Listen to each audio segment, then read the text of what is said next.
The thermometer nailed to the post outside Haggerty's general store read 12 degrees below zero at 7:30 in the morning, and the mercury was still dropping.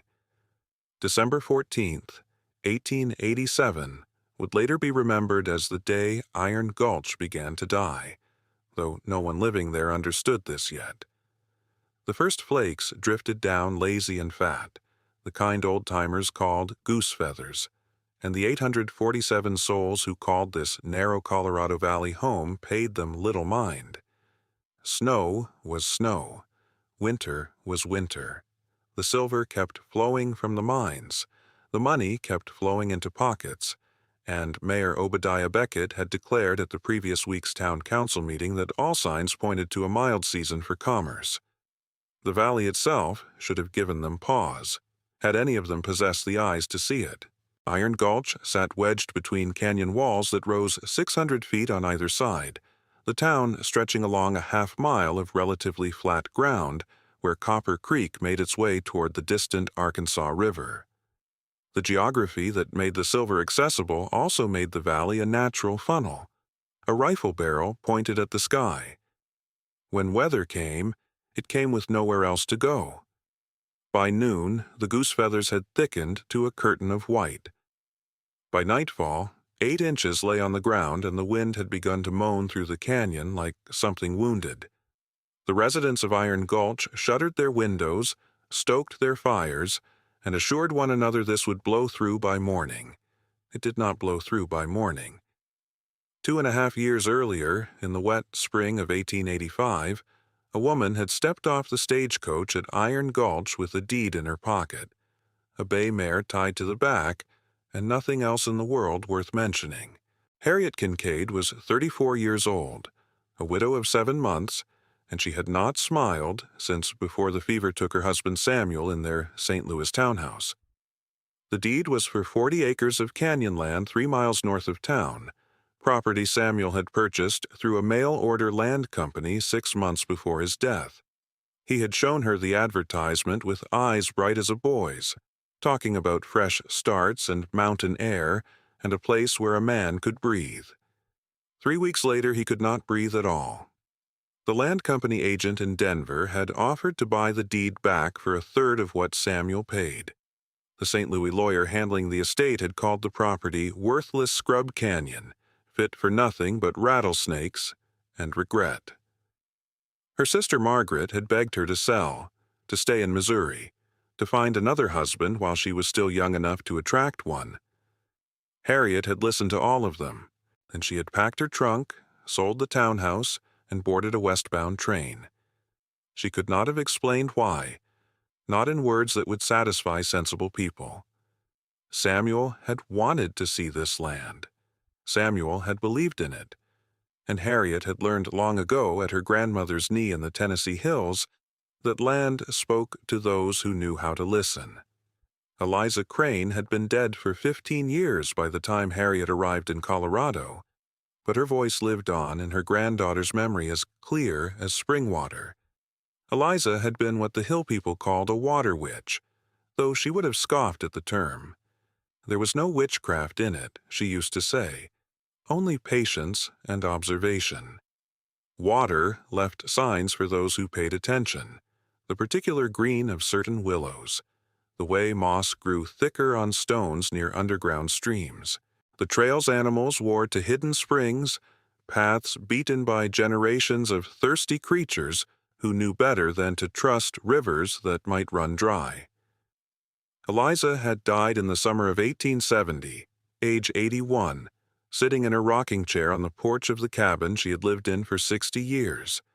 She had been watching the creek that ran past her property, the same creek she had found as a young bride by following a doe's trail through the woods. The land had sustained 3 generations of her family. Her hands had known every spring and seep for 5 miles in any direction. When she closed her eyes that August afternoon, she took with her more knowledge of that Tennessee Valley than any book could hold. But she had given what she could to Harriet, the only grandchild who had ever shown interest in listening. The mare, Storm, had been the last gift Samuel ever gave her, A 5-year-old bay with a star on her forehead and 3 white socks, she had the good sense to be skeptical of strangers, and the better sense to know when someone could be trusted. She trusted Harriet. Over the long journey from St. Louis to Denver to Iron Gulch, they had reached an understanding. Harriet would make the decisions. Storm would reserve the right to express her opinions about them. Storm's opinion of the 40 acres when they finally reached it was deeply suspicious. The land was everything the lawyer had promised, and less. Canyon walls rose steep and unwelcoming on 3 sides. The ground was rocky, unsuitable for farming. The creek that cut through the property ran fast and cold but too narrow for any commercial purpose. What timber grew there was scrub pine and juniper, nothing worth harvesting. But Harriet heard the water singing. It came from behind the stone, a sound so faint that anyone not listening for it would have missed it entirely. She followed it on foot. Storm's reins looped over her arm until she found the cave mouth half hidden behind a rock fall. The opening was 12 feet wide and perhaps 8 feet high, and the sound from within was unmistakable to anyone who had been raised by Eliza Crane. Underground spring, never freezing water. Shelter from the elements that no amount of money could buy. She had known, standing there in that April twilight with Storm's warm breath on her shoulder, that this was what Samuel had unknowingly purchased. Not 40 acres of worthless scrub. 40 acres of survival. The construction began in May of 1885 and continued through the summer of 1886. Harriet hired no one, consulted no one, accepted help from no one. The people of Iron Gulch watched the widow make her weekly trips to town for supplies, noted the quantities of lumber and nails and glass she ordered from the mercantile, and drew their own conclusions. The cave extended 43 feet into the canyon wall, narrowing from its 12-foot entrance to a point where even a slim woman had to turn sideways. But 20 feet in, where the ceiling rose to 14 feet and the walls spread to a comfortable width, Harriet found her building site. The spring emerged from a crack in the limestone 8 feet above the floor, trickling down the stone face into a natural basin before disappearing into a fissure. She spent 3 weeks studying its flow, measuring its output, calculating how much water it would provide in every season. Her grandmother had taught her that springs had moods, that they swelled with snowmelt and contracted in drought, that a wise woman learned their rhythms before depending on them. This spring was steady. This spring was enough. She built the cabin inside the cave, fitting it to the stone like a ship fitted to its bottle. The structure measured 28 feet deep by 16 feet wide, with double-thick pine walls at the entrance that created an insulated buffer between the outside world and the living space within. A stone fireplace vented through a natural chimney crack she had discovered 30 feet above, a gap in the limestone that drew smoke upward and dispersed it across the canyon wall where it disappeared against the gray stone. The root cellar she carved into the cave floor herself, working with pick and shovel through the summer heat, excavating a space 8 feet square and 6 feet deep. Above it, she laid plank flooring sealed with pine tar against moisture. The costs mounted with every trip to town. $412 for lumber, $18 for nails and hardware, $63 for the glass windows she installed facing the cave mouth, windows that caught the morning light and held the evening heat, $47 for the hand pump she connected to the spring-fed cistern, a mechanical luxury that meant she would never have to haul water, $81 for the cast-iron stove she had freighted up from Denver, a massive 6-plate model that could heat the entire space even when the entrance stood open to the air, and another $159 for provisions calculated to sustain 12 people for 90 days. The shelves she built with her own hands held 400 pounds of dried meat, 200 pounds of flour, 60 jars of preserved vegetables, and enough coffee and sugar to keep body and soul together through any hardship. Some of it she purchased. More of it she made herself, hunting deer in the high country and drying the meat over slow fires, growing vegetables in a small garden plot near the cave mouth and preserving them through the summer. The land company agent had called the property worthless. Harriet knew better. Worthless land did not feed you if you knew how to ask. By autumn of 1886, the Hermit's Hole was complete. She had heard them calling it that, had seen the smirks on faces when she came to town for her diminishing supply trips. The whispers followed her through the mercantile aisles, accompanied her past the church where she was never invited to worship, trailed behind her as she led Storm down the main street toward the canyon road. The widow who lived in a cave, the madwoman who had buried herself alive, the grief-touched creature who refused to accept that her husband's dream had been foolishness and her inheritance worthless. Let them whisper. Let them smirk. She had heard worse from people who mattered more, and she had survived it. Storm knew the truth. Storm had seen the finished cabin, had sheltered within its walls during autumn storms that sent respectable town horses stamping and wild-eyed in their stables. Storm drank from the cistern that never froze, ate hay stored in the dry rear chamber of the cave, and expressed her satisfaction in the way horses do, by refusing to leave. That November, the deer came down from the high country 3 weeks before their usual time, their coats grown thick as buffalo hide. The jays fell silent, abandoning their territories for unknown destinations. And Storm would not leave the cave's shelter even for grazing, pressing herself against the warm interior wall and watching the entrance with the flat, knowing gaze of an animal that understood something its human had not yet fully grasped. Harriet stood at the cave mouth on the morning of December 14th, watching the first fat flakes drift down from a sky the color of old pewter, and she felt her grandmother's voice stir in her memory.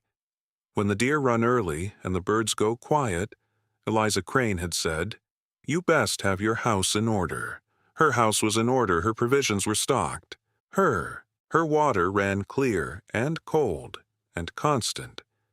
And somewhere below her, in the narrow valley where 847 souls had staked their futures on silver and commerce, Mayor Obadiah Beckett was assuring his constituents that this would be a mild winter.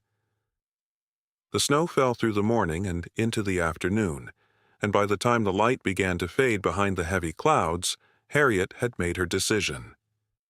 She would make one final trip to town. Not for supplies. Her shelves held more than enough, but for information. She needed to know how the people of Iron Gulch were reading this weather, whether any of them had sense enough to see what was coming. Storm expressed her opinion of this plan by refusing to be saddled. The mare stood at the rear of the cave, pressed against the stone where the spring's constant temperature kept the air mild. And when Harriet approached with the saddle blanket, Storm turned her hindquarters and laid her ears flat against her skull. It was not defiance. It was warning. "I know," Harriet said quietly, running her hand along the mare's neck. "I know what you are telling me, but I cannot watch them freeze without at least trying." Storm's ear flicked toward her voice, then flattened again. 3 miles there, and 3 miles back. 2 hours at most. I will be home before full dark. The mare did not move. Her eyes, dark and liquid in the dim light of the cave, held that particular expression Harriet had come to recognize over their years together. It was the expression Storm wore when she knew her human was making a mistake, but had accepted that humans would do what humans did. Harriet saddled her anyway. Storm allowed it with the air of a creature reserving judgment, and when they emerged from the cave mouth into the falling snow, the mare's muscles trembled beneath the saddle, not from cold, from the same instinct that had driven the deer down from the high country, that had silenced the jays, that was even now pressing against Harriet's own chest like a hand warning her back. She ignored it. She had ignored worse. The ride to Iron Gulch took longer than usual, The snow had accumulated to nearly a foot by mid-afternoon, and more was falling so thick that Harriet could barely see 20 feet ahead.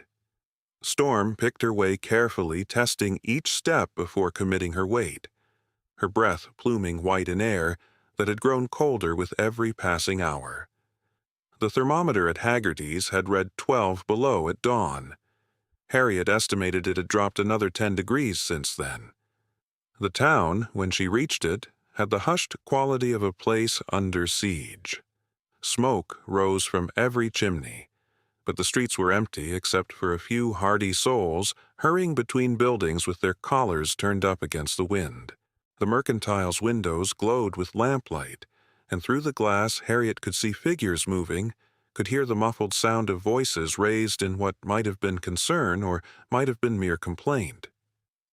She tied Storm outside, noted how the mare immediately turned her hindquarters to the wind and dropped her head, and pushed through the Mercantile door into warmth that felt like a physical blow after the cold outside. The conversation stopped the moment she entered. There were perhaps a dozen people inside, clustered around the pot-bellied stove that dominated the center of the room. She recognized most of them.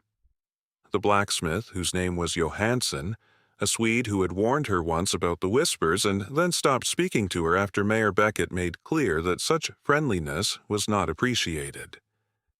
The general store clerk, a young man named Patterson who had laughed when she tried to warn him about the coming winter. The minister's wife, a thin-lipped woman who had organized the petition to exclude Harriet from the Christmas social. And presiding over them all, his broad back to the stove and his thumbs hooked in his waistcoat pockets, Mayor Obadiah Beckett himself.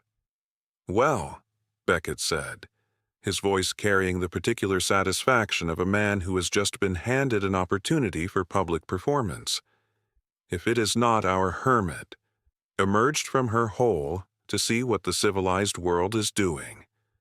A few nervous laughs scattered through the group. Someone coughed. Harriet ignored the comment, moving instead to the counter where Patterson stood with his arms crossed and his expression somewhere between embarrassment and amusement. "I came to speak with you about the weather," she said. Patterson's eyebrows rose. "The weather? It is snowing, ma'am. That happens in winter. This is not ordinary snow." She kept her voice level, her tone flat and informational. She had learned long ago that emotion gave men like Beckett ammunition. Facts were harder to mock. The deer came down 3 weeks early this year. Their coats were thick as I have ever seen them.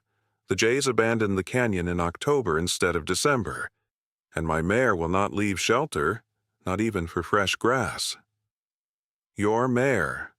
Beckett's voice cut across the room, rich with contempt. "The widow Kincaid now reads the future in horse behavior. Perhaps she also consults the chickens. Do the chickens agree with the horse, ma'am? What prophecy do the pigs offer?" More laughter, less nervous this time. Harriet felt the familiar weight of collective scorn pressing against her, the same weight she had felt in St. Louis when she refused to sell the land. The same weight she had felt in Denver when she declined the agent's insulting offer. It did not hurt anymore. It had stopped hurting long ago. "I am telling you," she said, still addressing Patterson, still keeping her voice even, "that this storm is not what you think it is. The signs point to a killing winter, the kind that buries valleys and freezes wells and does not stop until it has taken what it came for. The kind that buries valleys." Beckett had moved away from the stove, was approaching her now with the deliberate stride of a man who enjoys the sound of his own footsteps. He was a large man, prosperous, his waistcoat straining over a belly that had never known hunger. His mayorship had come through silver money, not election. He had simply been the loudest voice when the town was young and had never relinquished the position. "And you know this because your horse told you. Your horse and your deer and your silent birds." "My grandmother knew it," Harriet said. "She taught me to read the signs. She saved her family through 3 Tennessee winters that killed half the county. I am asking you to listen."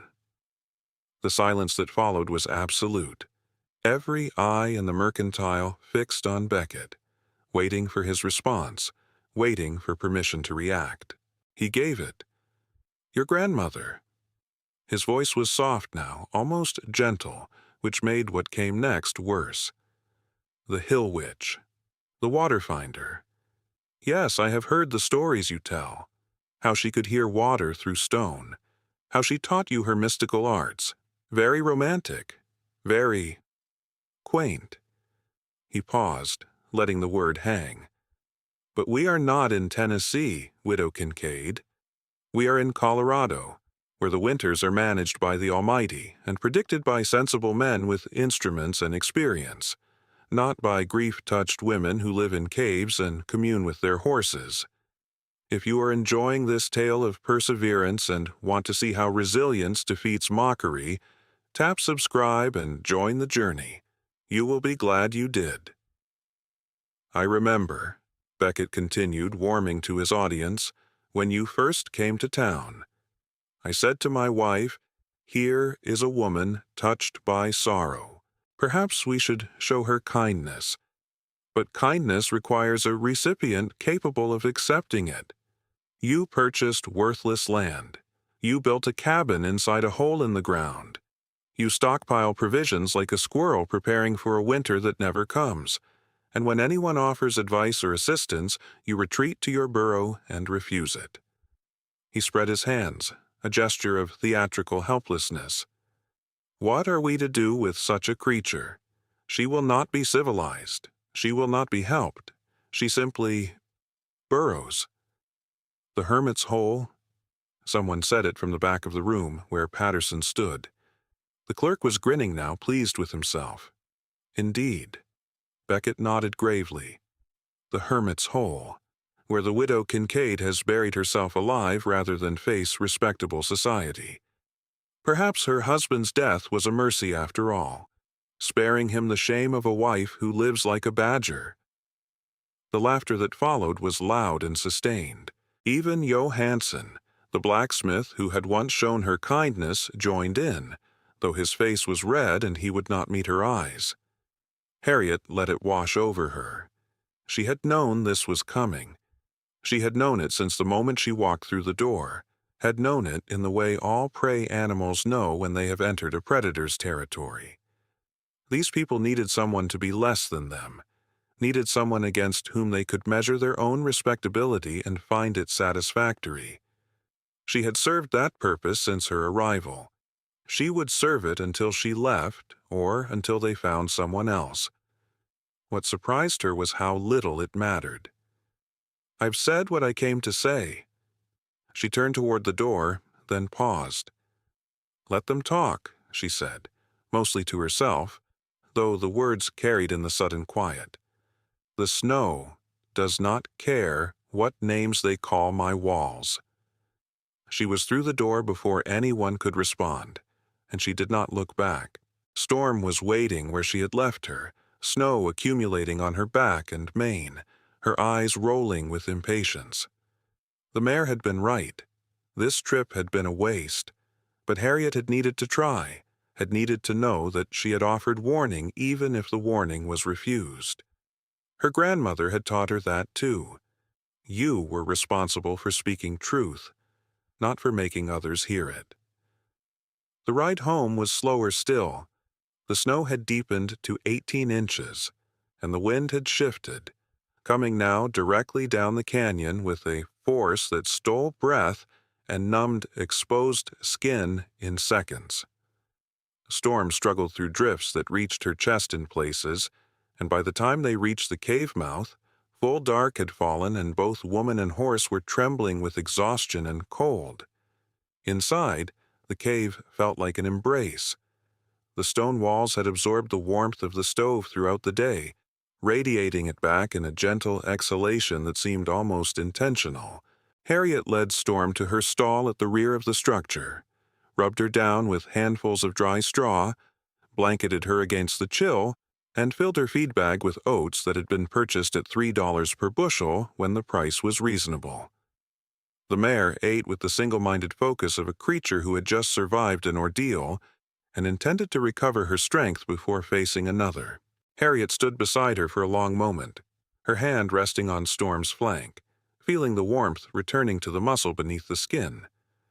"They will come," she said quietly. "When the snow buries their roofs and freezes their wells and empties their woodpiles, when they have nothing left but pride and pride will not burn, they will come to the hermit's hole, and I will let them in." Storm's ear flicked toward her voice. "Not because they deserve it, not because I have forgiven them, but because my grandmother did not teach me to read water so that I could survive alone while others died. She taught me so that I could help the ones too foolish to help themselves." The mare finished her oats and turned her head to rest her muzzle against Harriet's shoulder. It was the closest Storm came to affection, and Harriet accepted it as the gift it was. 3 weeks, she said.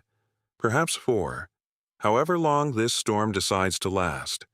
And then we will see what remains of Iron Gulch's respectability. She left Storm to her rest and moved to the entrance of the structure, where the double-thick pine walls met the cave's natural stone. Through the glass windows that had cost her $63, windows that everyone in town had mocked as an extravagance in a cave dwelling, she could see the snow falling in the darkness, could see it beginning to drift against the outer walls with a patience that spoke of weeks rather than hours. The wind had not diminished.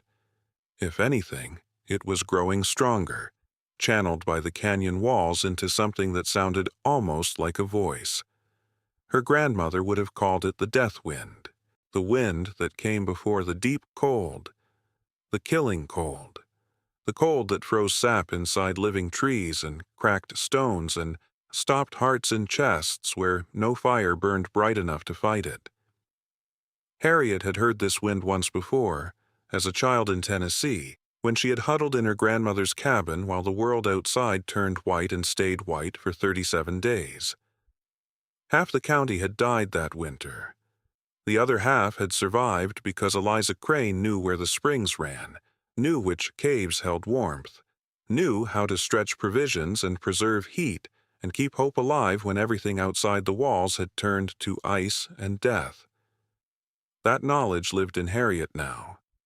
It lived in the cabin she had built, the provisions she had stored, the spring that sang behind the stone. It lived in the calculations she had made, the redundancies she had planned, the contingencies she had considered. 12 people for 90 days. That was her capacity. That was what she had prepared for. She did not know yet how many would come. She did not know if any would come at all, if pride would prove stronger than survival, if they would choose freezing in their respectable houses over living in the hermit's hole. But she knew, with the certainty that came from reading signs others refused to see, that the choice would be offered. The storm continued for the next 11 days without pause. By the end of the first day, the snow had reached 4 feet and was still falling. By the end of the second, it had reached 7 feet, and the wind had carved drifts that rose to 15 feet in places. By the end of the third day, the last sounds from Iron Gulch had fallen silent, the town buried beneath a white ocean that continued to rise with no end in sight. Harriet kept careful records: the temperature at the cave mouth, the rate of snowfall, the provisions consumed, the water level in the cistern. She lit the stove each morning and let it burn through the day, generating warmth that the stone walls held and radiated even when the flames died down. She cooked meals that would have fed 4 people and ate half, storing the rest for the refugees she knew would come. She exercised Storm in the cave's wider chambers, walking her in circles to keep her muscles limber and her spirits as calm as could be expected. And she waited. The first of them arrived on the 5th day. If you want to see the full reckoning where every mocker must face the truth, tap subscribe now. You will not regret it. She heard them before she saw them, the crunch of footsteps in snow, the labored breathing of someone who had walked too far through cold too deep. She was at the entrance before the figure emerged from the white curtain of falling snow, and she recognized him immediately despite the ice in his beard and the desperation in his eyes. The Reverend James Whitmore, the minister whose wife had organized the petition to exclude Harriet from the Christmas social. A man who had never spoken to her directly, who had crossed to the other side of the street when he saw her coming, who had pretended she did not exist for 2.5 years. He stood at the threshold of her home, his lips blue with cold, his hands shaking too violently to even knock. "Widow Kincaid," he said. His voice was a croak, barely audible above the wind. We... He could not finish. Harriet stepped aside. "Come in, Reverend. There is coffee on the stove." He stumbled past her, and she saw that he was not alone. Behind him, emerging from the snow like ghosts taking form, came others. A woman with a child in her arms, an old man leaning on a younger man's shoulder, a family of 5, the father carrying the smallest child while the others clung to his coat. More came as the day wore on, and more the day after, and more the day after that. 27 souls in all, seeking shelter in the hermit's hole, while their town froze and their neighbors died and their certainties crumbled beneath 31 feet of snow. Harriet took them in. All of them. She did not ask them why they had come. She did not remind them of their mockery. She simply organized the space, distributed provisions, assigned sleeping areas, and began teaching them what her grandmother had taught her: how to read water, how to calculate rations, how to survive when the world has turned against you and you have nothing left but the knowledge passed down through generations who refuse to surrender. "Let them talk," she had said. "The snow does not care what names they call my walls." She had been right about that. The snow did not care, but the walls had saved them anyway. The storm had broken on Christmas Day, a final gift of cruelty before the clouds exhausted themselves and moved east toward Kansas. But the aftermath proved nearly as deadly as the blizzard itself. 31 feet of snow lay upon Iron Gulch like a burial shroud, and the silence that followed was not the silence of peace, but the silence of a graveyard waiting to be discovered. Harriet stood at the cave mouth on the morning of December 26th, watching the sun rise over a transformed landscape. The canyon walls, those 600-foot sentinels of stone, wore white mantles that sparkled with cruel beauty. The sky had cleared to a blue so sharp it seemed made of glass, and the temperature had plummeted to 38 degrees below zero. She could feel the cold trying to push past her, trying to reach the 27 souls who slept in shifts upon her floor. But the stone walls held firm. The double-thick pine barricade she had constructed held firm. The knowledge her grandmother had given her held firm. She returned inside and checked the provisions. 400 pounds of dried meat had become 312. 200 pounds of flour had become 167. 60 jars of preserved vegetables had become 43. The math held. The math would continue to hold for another 6 weeks if necessary, though she prayed it would not be. The Reverend James Whitmore approached her as she tallied the stores, his face still bearing the marks of frostbite from his journey through the snow.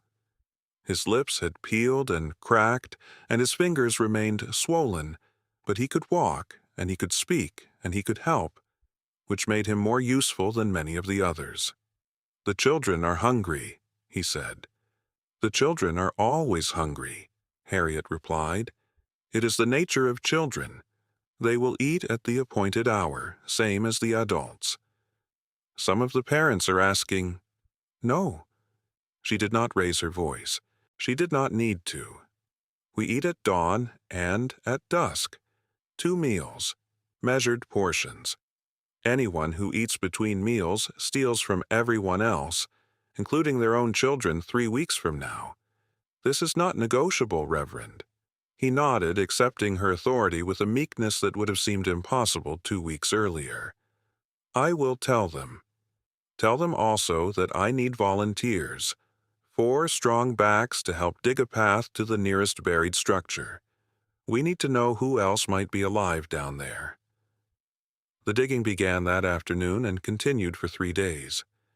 Harriet organized the work in shifts, sending teams of 4 out into the frozen wasteland with shovels she had stockpiled and instructions she had memorized from her grandmother's teachings. Keep moving. Watch for frostbite. Return before exhaustion sets in. Trust no structure that has been buried. The weight of snow does strange things to timber and stone. On the second day of digging, December 27th, they found Edwin Marsh. The general store had collapsed inward. Its roof beams snapped like kindling beneath the impossible weight of accumulated snow. The inventory that had seemed so abundant, so superior to Harriet's stockpiled provisions, lay scattered and ruined beneath fallen timber and shattered glass. Barrels of flour had burst and frozen into solid blocks of ice-caked paste. Canned goods had exploded when their contents froze and expanded. The potbelly stove that had warmed the store's interior had tipped and spilled cold ash across merchandise that would never be sold. Edwin Marsh lay beneath the main beam, his body preserved by the cold, his face frozen in an expression of surprise rather than fear. He had not had time to be afraid. The roof had come down in an instant, and whatever thoughts had occupied his final moment remained locked behind eyes that stared at nothing. Harriet knelt beside him while the others stood back, uncertain how to proceed. She had known Edwin Marsh. Not well. He had never been unkind to her, but neither had he been kind. He had simply existed in the same town, serving the same community, surviving by the same commerce that kept Iron Gulch breathing. He had laughed when she warned of the coming winter, but it had been the laugh of a man who did not believe, rather than the laugh of a man who wished her harm. "We cannot bury him," she said finally. "The ground is frozen solid to a depth of 4 feet at least. We will have to wait until spring." "It seems wrong," said the Reverend, "leaving him here." "Many things seem wrong. We do what we must." She stood, brushing ice crystals from her knees. "Mark this location. When the thaw comes, he will need proper rites." They found Constance Green on the afternoon of the 3rd day, December 28th. Her small cottage had not collapsed. The structure had held, but her woodpile had not. Harriet had seen the old widow's preparations during the autumn months, had noted the insufficient stack of cordwood beside her back door, had considered saying something, and then decided against it. What could she have said? Constance Green had lived in Iron Gulch for 30 years. She knew winter. She knew cold. She had survived seasons that Harriet had only heard described, but she had not survived this one. They found her in her parlor chair, wrapped in every blanket she owned, her hands folded in her lap as if she had simply decided to rest. The fire in her hearth had burned to nothing, and the cold had crept in like a patient hunter, stealing warmth by degrees until there was nothing left to steal. Her expression was peaceful, which Harriet supposed was a mercy. Freezing to death, her grandmother had once told her, eventually stopped hurting. The body simply gave up and went to sleep.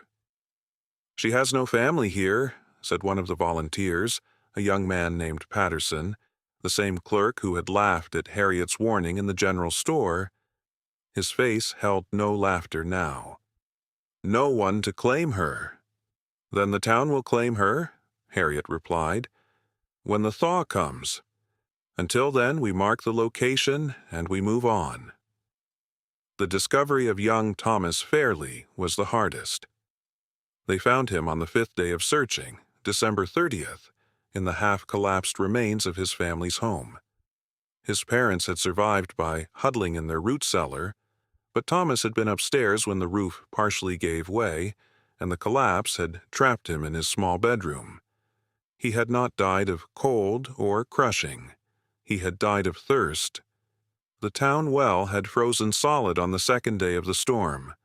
The Fairley family had no cistern, no spring, no source of water that did not require venturing out into the killing white. Thomas's parents had tried to reach him, had dug frantically at the collapsed staircase, had screamed his name until their voices gave out, but the debris had been too heavy, and the cold had been too severe, and by the time the digging crews from Harriet's cave broke through to his room, the boy had been dead for at least 3 days. Harriet had not known Thomas Fairley. He had been 9 years old, with the same rust-colored hair as his father and the same gap-toothed smile as his mother, and now he was nothing at all. She stood in the ruins of his bedroom and looked at his small body, and felt something cold settle into her chest that had nothing to do with the temperature. "We should not have come here," whispered Mrs. Fairley, who had insisted on joining the search party. "We should have stayed in the cave." "You needed to know," Harriet said. "Not knowing is worse." "Is it?" The woman's voice cracked. "Is it truly?" Harriet had no answer for that. They buried Thomas Fairley in a snowbank, the only grave the frozen earth would permit. His mother wept. His father stood rigid and silent, his face the color of old ash. The Reverend spoke words that seemed inadequate to the moment, and then they returned to the cave, carrying their grief like stones in their pockets. That night, Harriet sat alone by the fire after the others had gone to sleep. Storm stood in her corner of the cave, her breath making small clouds in the cold air, her dark eyes watching with the patient understanding of an animal who has witnessed things beyond human knowing. The mayor had saved Harriet's life in the first hours of the storm, had warned her when the snow was coming in ways that human senses could not perceive. Harriet owed her more than oats and shelter. 27 souls, she said quietly, speaking to the horse as she had done so many times before, and at least 3 dead that we have found. How many more will we find when the snow melts, Storm? How many houses have we not yet reached? The mare shifted her weight from one hoof to another, a gesture Harriet had learned to read as acknowledgement rather than response. The mayor's home collapsed, Harriet continued. We saw it from the ridge, the whole eastern wing crushed like paper. They say he escaped with his wife and nothing else, all his silver money, all his fine furniture, all his proof that he was better than the rest of us, buried or destroyed. She reached for the coffee pot that sat warming by the fire and poured herself a cup. The liquid was hot and bitter, and exactly what she needed. My grandmother would have said this was justice, the proud brought low, the meek inheriting what remains. But I do not feel justice, Storm. I feel tired. I feel old.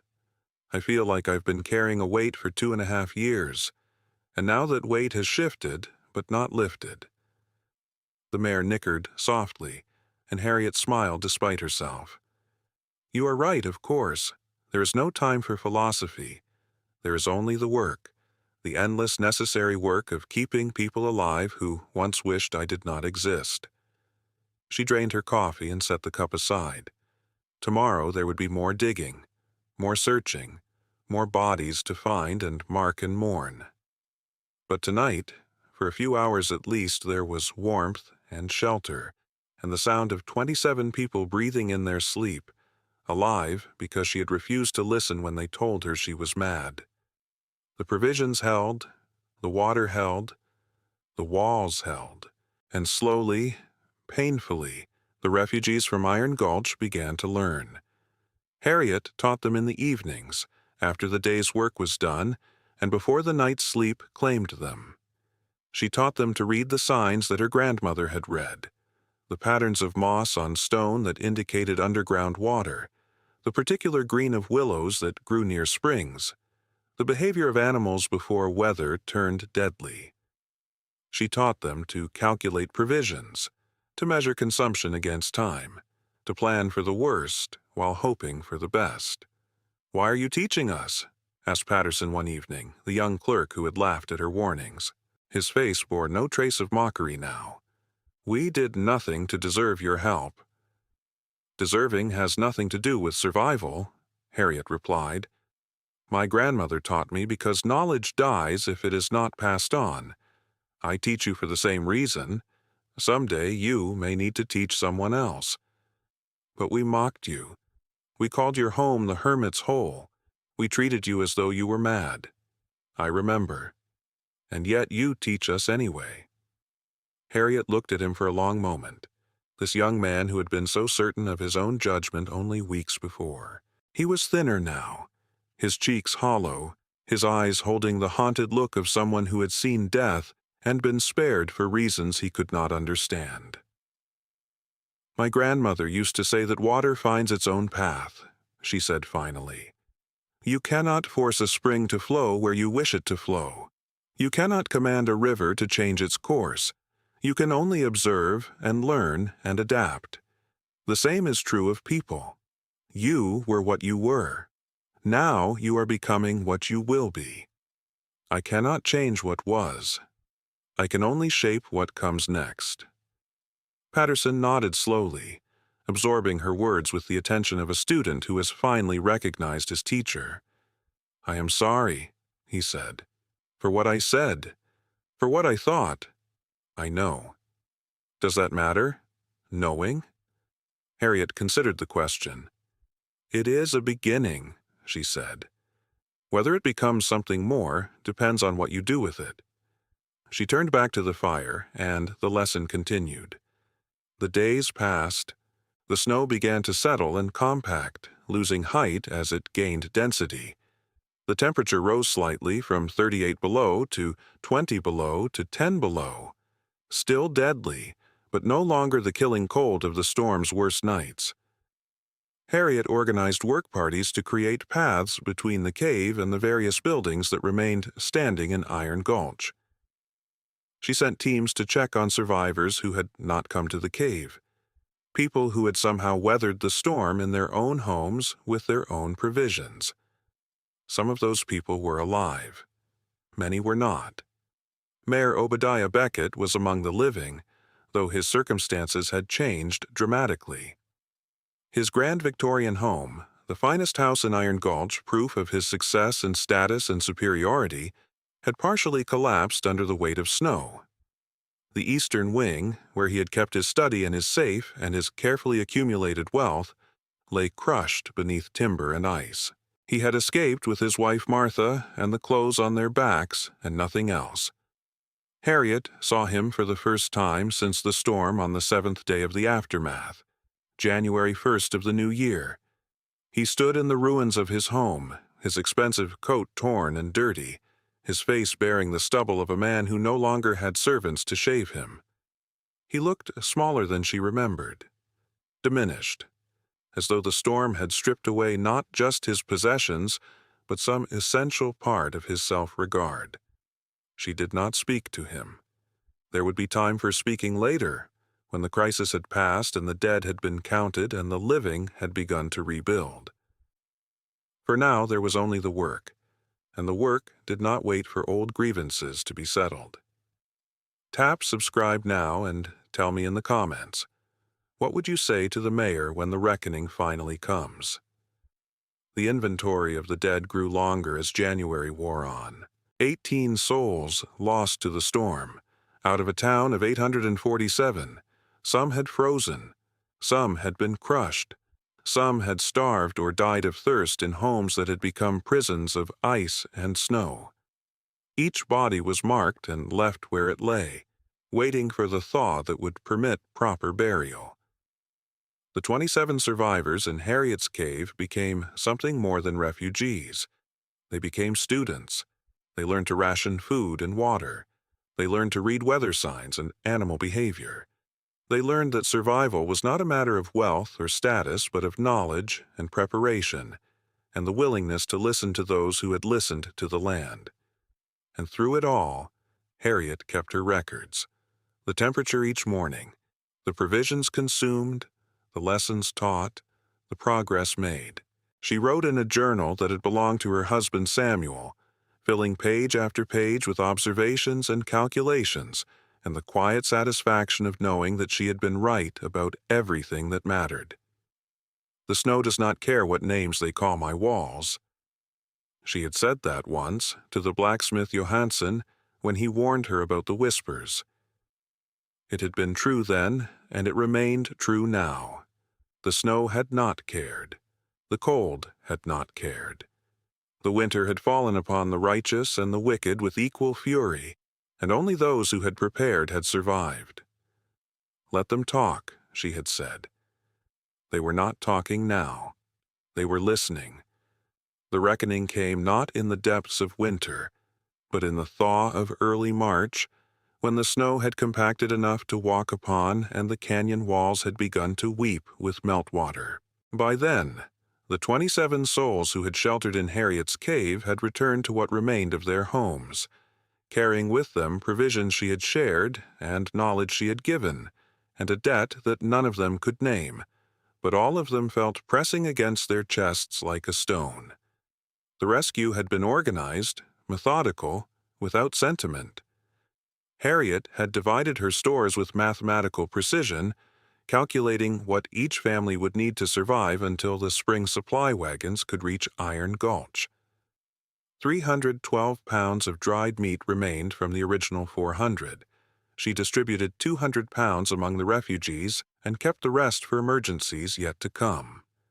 167 pounds of flour became 100 pounds shared and 67 retained. 43 jars of preserved vegetables went out into the world in the arms of people who had once refused to speak her name, each jar representing hours of summer labor, each jar potentially the difference between life and death for a family that had nothing left. She did not keep accounts of what she gave. She did not ask for payment or promise of repayment. When the young clerk Patterson offered to sign a note of debt, Harriet had looked at him with something that might have been pity and might have been exhaustion and said only, "Paper burns. Knowledge does not. Learn what I teach you, and we will call the debt settled." The teaching continued even as the refugees dispersed. Each evening during those final weeks, Harriet gathered whoever remained in the cave and spoke of water signs and weather patterns, of moss on stone and the green of willows, of provision calculations and structural reinforcement. She spoke of her grandmother Eliza Crane in the Tennessee hills, and the 3 killing winters that her family had survived because one woman had paid attention when others had not. She spoke without bitterness, without accusation, without any apparent awareness that her students had once been her tormentors. "You are teaching us to build as you built," said Johansen the blacksmith one evening, the Swede who had warned her about the whispers and then fallen silent when the whispers grew loud. His hands were scarred from frostbite, 2 fingers on his left hand blackened and dead. The doctor had said they would have to come off when the thaw permitted surgery. "You are teaching us to see what you see." "I am teaching you to survive," Harriet replied. "The rest is merely detail." Johansen shook his head slowly. "It is more than that. You are teaching us that we were wrong. About you. About everything." "That lesson," Harriet said, "you must teach yourselves. If you are watching this on YouTube, drop a comment telling me if you would have taught them after everything they did, and then make sure you subscribe." The gathering came in March. It was Reverend Whitmore who organized it. The minister who had approached Harriet first on the 5th day of the storm, his face raw with frostbite and his pride stripped away by desperation. He sent word throughout what remained of Iron Gulch that the survivors would meet at the church on the first Sunday when the building could be safely occupied.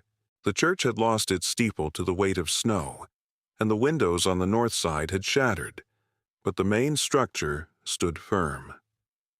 Workers had cleared the pews of ice and debris.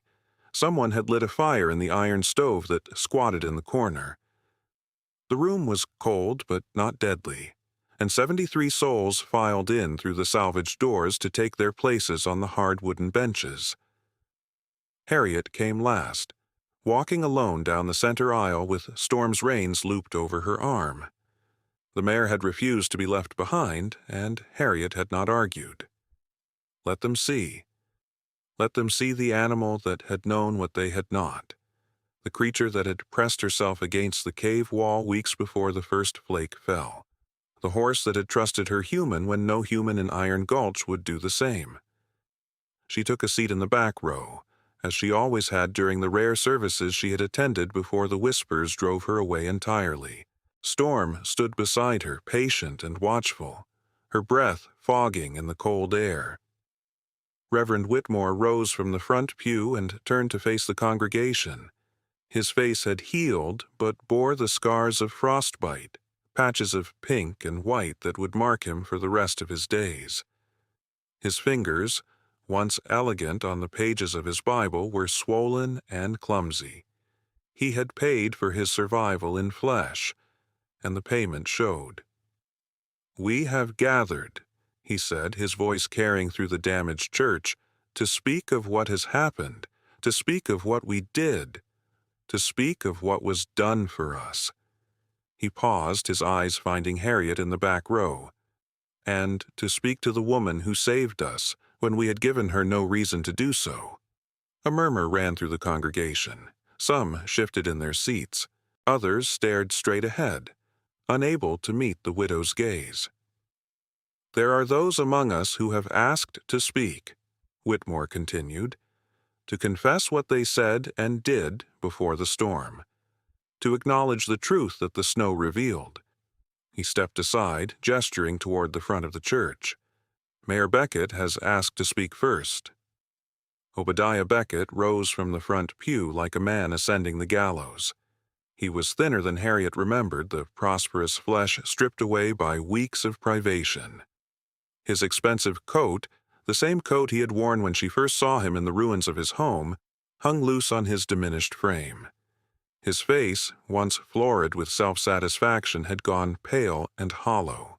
He turned to face the congregation, but his eyes sought out Harriet in the back row and fixed upon her with the desperate intensity of a drowning man spotting a distant shore. "I called her home the Hermit's Hole," he said, his voice cracking on the words. "I said it at a town council meeting, in front of everyone who mattered in Iron Gulch. I said that the widow Kincaid had buried herself alive rather than face respectable society. I said she was touched in the head from grief. I said—" His voice broke entirely, and he had to gather himself before continuing. "I said that her husband's death was perhaps a mercy, sparing him the shame of a wife who lived like a badger." The congregation was silent. Even Storm had gone still, her dark eyes fixed on the man at the front of the church. "When the storm came," Beckett continued, "I thought my home would protect me. I had the finest house in Iron Gulch. I had walls 3 times thicker than the common buildings. I had a cellar stocked with provisions and a safe full of silver certificates and every proof that a man could buy that he had succeeded in this world." His hands trembled at his sides. "The snow crushed my eastern wing like paper. My safe is buried under 10 feet of rubble. My provisions ran out in 4 days. My wife and I drank melted snow from a chamber pot because we had no other vessel that was not frozen solid. We ate leather from a belt because there was nothing else. And I wept." His voice cracked again, tears streaming openly down his face now. "I wept like a child, begging God to save me, knowing that I had done nothing to deserve salvation." He turned fully toward Harriet, his body oriented like a supplicant before an altar. "The Reverend came for us on the 7th day. He led us to your cave, to your home, to the place I had mocked as a madwoman's folly. You gave us water from your spring. You gave us food from your stores. You gave us warmth from your fire. You asked nothing. You accused nothing. You simply—" He swallowed hard. "You simply saved us when we had given you every reason to let us die." He fell silent for a moment, then spoke the words that had clearly cost him the most. "I ask your forgiveness, Widow Kincaid. I ask it knowing I do not deserve it. I ask it knowing that no words can undo what I said, what I did, what I caused others to do and say in my name." But I ask it nonetheless, because I cannot carry the weight of what I was, without at least trying to become something better." He remained standing, trembling, waiting. Harriet did not move, did not speak. After a long moment, Reverend Whitmore gently guided Beckett back to his seat and called the next confessor forward. Martha Beckett rose in her husband's place, her face bearing the same hollow exhaustion, her hands clasped before her as though in prayer. She was a small woman, smaller than Harriet remembered, all her social authority stripped away with her fine dresses and her servants and her position as the mayor's wife. "I organized the petition," she said, her voice barely above a whisper. "The petition to exclude the widow Kincaid from the Christmas social. I went door to door. I spoke to every respectable woman in Iron Gulch. I told them that associating with the madwoman in the cave would reflect poorly on their families, their husbands, their standing in the community." She drew a shuddering breath. "I said that grief had unbalanced her mind. I said that her choice to live as she did was an insult to decent people everywhere. I said—" She stopped, unable to continue for a moment, her thin shoulders shaking with suppressed sobs. "I said that she was not fit for Christian company. Want to hear how the others confessed? Subscribe now and hit the notification bell. You will not want to miss what happens next." Martha Beckett's confession continued, following the same pattern her husband had established. The suffering, the salvation, the impossible request. She returned to her seat with tears streaming down her face, and Patterson rose to take her place. The young clerk looked older than his years now, his face bearing the lines of someone who had seen too much too quickly. He stood before the congregation and spoke clearly, without the Becketts trembling, though his eyes held a haunted quality that suggested the trembling was merely held in check rather than absent. "I laughed at her," he said, "in November, when she came to warn us. She told me the deer were running early, and the jays had gone silent, and the signs pointed to a killing winter. I laughed in her face. I told her that Mayor Beckett had already declared this would be a mild season for commerce. I told her that a widow's fears were no match for an important man's certainty." He paused, his jaw tightening. "I did not just laugh. I told others what she had said, and I made them laugh too. I made her warning into a joke that spread through every shop and saloon in Iron Gulch. The crazy cave woman thinks she knows the weather better than our mayor. The hermit's predictions, the badger's fears. I gave them new names for her, new ways to mock her, new reasons to treat her as less than human." His voice dropped. "When the storm came, I was trapped in my boarding house for 6 days. The roof did not collapse, but the snow buried the doors and windows. I had no food. I had no water I could reach. I drank my own—" He stopped, his face flushing with shame. "I did what animals do, what desperate men do, what men who have laughed at wisdom must do when wisdom proves itself and they have proved themselves fools." He turned to Harriet. "You taught me," he said. "After everything I did, you taught me. You showed me the signs I had mocked. You explained the patterns I had dismissed. You gave me knowledge that I had spat upon when you offered it freely, and you gave it again without condition or accusation." His voice cracked at last. "I ask your forgiveness, Widow Kincaid. I ask it knowing that I was the worst of your tormentors, the one who spread the poison furthest, the one who made your isolation complete. I ask it knowing I may not receive it, but I ask it because I must, because I cannot live with what I was without trying to become what you have shown me I could be." He returned to his seat and Johansen rose. The blacksmith's confession was shorter, but no less painful. He spoke of the warning he had given Harriet, the whispers he had cautioned her about, and then the silence that had followed when standing beside her became too costly for his business. He spoke of watching the mockery grow and saying nothing. He spoke of knowing she was right about the winter and saying nothing. He spoke of the cowardice that had masqueraded as prudence, the self-preservation that had masqueraded as wisdom, the betrayal that had masqueraded as mere distance. "I did not mock you with words," he said, his voice heavy with the accent of his homeland. "I mocked you with silence. I mocked you by standing aside when I could have stood with you. I mocked you by valuing my reputation more than the truth." He held up his damaged hand, the two blackened fingers that would soon be taken. "I have paid for my silence in flesh, but flesh is not enough. I ask your forgiveness, Widow Kincaid, knowing that you owe me nothing, not even the consideration of my request." He sat, and Reverend Whitmore rose once more. "I was the first to come to her door," he said, "but I was not innocent of what came before.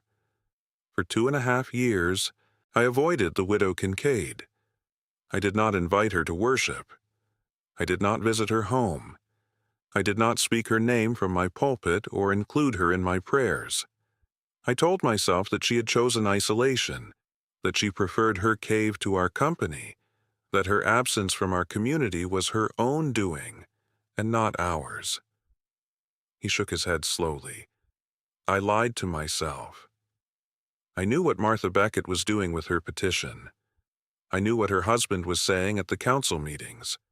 I knew that a woman alone in this valley was being driven out of human society by the very people I was supposed to guide toward righteousness. And I said nothing, did nothing.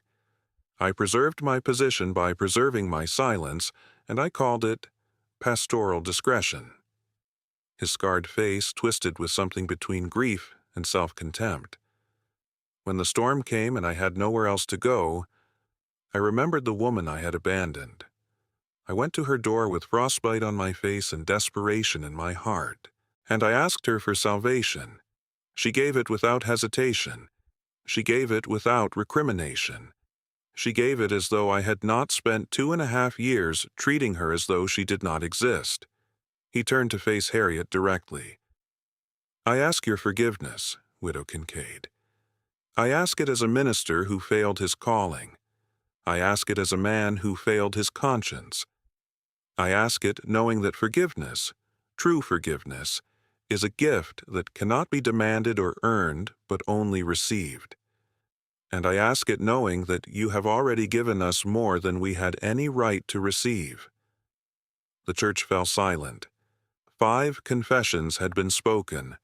5 voices had cracked and trembled and wept. 5 faces now turned toward the back row, where Harriet Kincaid sat beside her mare in the shadow of the damaged wall, waiting. Slowly, Harriet rose to her feet. She walked down the center aisle with the measured pace of a woman who had learned that hurrying accomplished nothing. Storm followed behind her, hooves clicking softly on the wooden floor. The congregation watched in silence as she reached the front of the church and turned to face them all. She stood there for a long moment, her eyes moving across the faces before her. The Becketts with their tear-stained cheeks, Patterson with his haunted eyes, Johansson with his damaged hand, Whitmore with his scarred face, and beyond them the others, the 73 survivors of Iron Gulch, the remnant of a community that had been tested and found wanting, and somehow, against all odds, spared. When she spoke, her voice was clear and steady, carrying through the cold air of the wounded church with the authority of someone who had earned the right to be heard. "My grandmother told me," she said, "that water finds its own path. You cannot force a spring to flow where you wish it to flow. You cannot command a river to change its course. You can only observe and learn and adapt." She paused, letting the words settle. "She told me this when I was 8 years old, during the second of the 3 killing winters that my family survived in the Tennessee hills. I had asked her why she did not leave, why she did not go to the town where the people lived in fine houses and had plenty to eat. She said that the town would be just as cold as the hills when the winter came, and the fine houses would not protect people who did not know how to protect themselves. She looked at Mayor Beckett. You have asked my forgiveness. All of you have asked my forgiveness. You have confessed what you said and what you did and what you failed to do. You have wept and trembled and bared your souls before this congregation. She shook her head slowly. But forgiveness is not mine to give. Not the forgiveness you're asking for. I am not the one you wronged. A murmur of confusion ran through the congregation. Harriet held up a hand for silence. You did not wrong me, she said. You wronged yourselves. You wronged the truth. You wronged the children and the elderly and the weak who depended on your judgment and received your foolishness instead. Edwin Marsh is dead. Constance Green is dead. Thomas Fairley is dead. A boy of 9 years who died of thirst because the well froze, and no one had taught him that snow could be melted, that water could be stored, that survival could be prepared for. Her voice hardened. Ask the dead for forgiveness. Ask the boy who died with his mouth full of ice, trying to drink frozen water. Ask the old woman who burned her last piece of furniture and still froze in her parlor chair because no one had thought to check on her. Ask the shopkeeper who was crushed by his own inventory because he had built his roof to look impressive rather than to bear weight. She drew a breath. I do not say this to wound you further. I say this because forgiveness that comes too easily teaches nothing. My grandmother would have said that a debt unpaid is a debt that grows, but a debt acknowledged is a debt that can be settled through action rather than words. Subscribe now if you want to learn what Harriet offered instead of forgiveness, and hit that like button if her grandmother's wisdom spoke to you. Harriet's voice softened. I will not tell you that I forgive you. I will not tell you that what you did was acceptable, or understandable, or excusable. It was not. You had the same eyes I had, the same ability to observe, the same opportunity to learn. You chose not to see because seeing would have required you to think, and thinking would have required you to act, and acting would have required you to admit that a widow in a cave might know something that a mayor in a mansion did not. She looked around the church, meeting eyes, one pair at a time. But I will tell you this. My grandmother did not survive those 3 killing winters by holding grudges. She did not outlive her neighbors by keeping accounts of their mockery.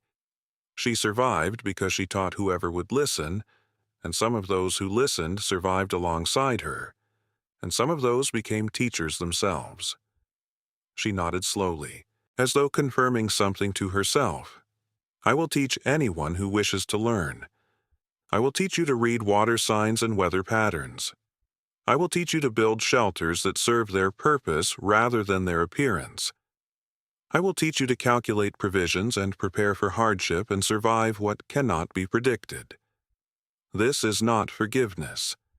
This is inheritance. This is what my grandmother gave to me and what I will give to you, and what you will give to whoever comes after. She turned toward the door.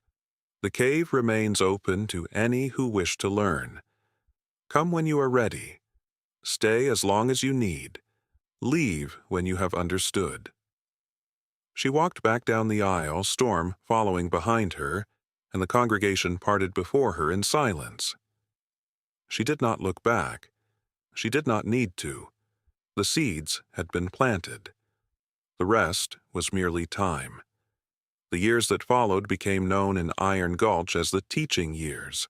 Harriet Kincaid lived in her cave for another 36 years, until the winter of 1923 when she died peacefully in her bed at the age of 72. In those 36 years, she taught 300 souls the skills her grandmother had given her: water finding, weather reading, provision calculating, shelter building. Some of them stayed for days. Some stayed for months. A few stayed for years, becoming teachers themselves, carrying the knowledge out into the Colorado high country and beyond. Patterson was the first of her permanent students.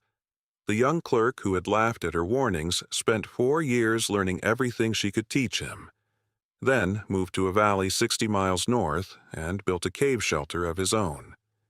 He taught 47 people before his death in 1912, and those 47 taught others, and those others taught still more, until the chain of knowledge stretched across 3 states and half a century.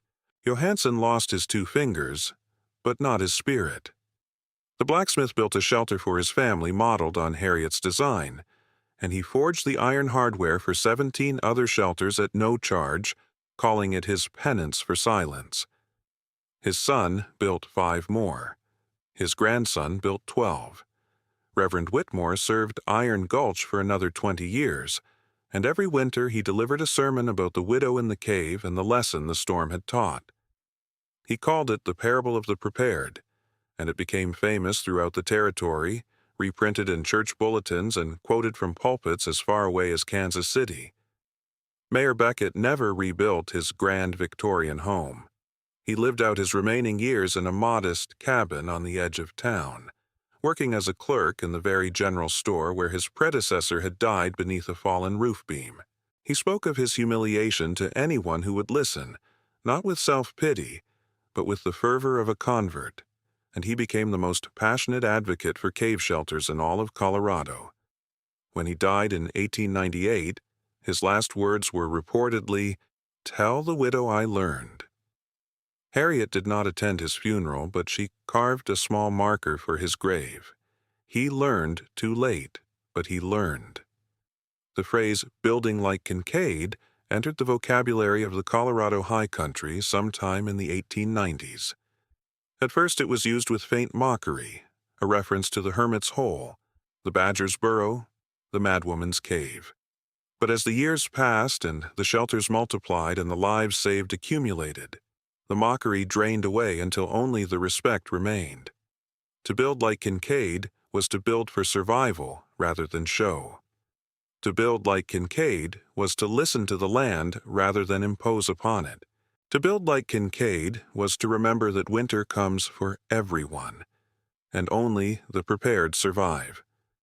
By the time Harriet died, 17 cave shelters dotted the Colorado High Country, all called Kincaid Holes by the families who maintained them. The insult had transformed into an honor. The Hermit's Hole had become a sanctuary. The Madwoman's Folly had become a legacy. Storm died in the spring of 1903, age 23, older than any horse had a right to live.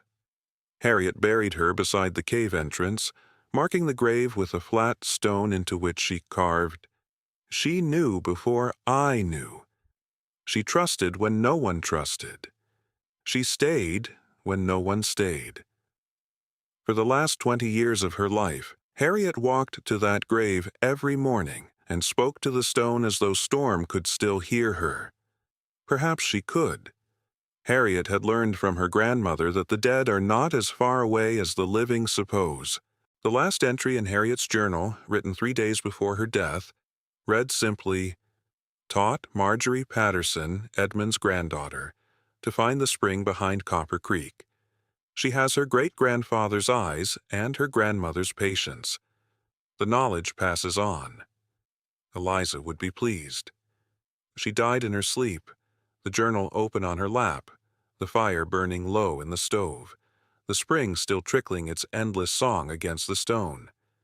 They found her the next morning, a smile on her face, her hands folded as though she had simply decided to rest and had not woken. They buried her beside Storm as she had requested. 300 people attended the funeral, the largest gathering Iron Gulch had ever seen.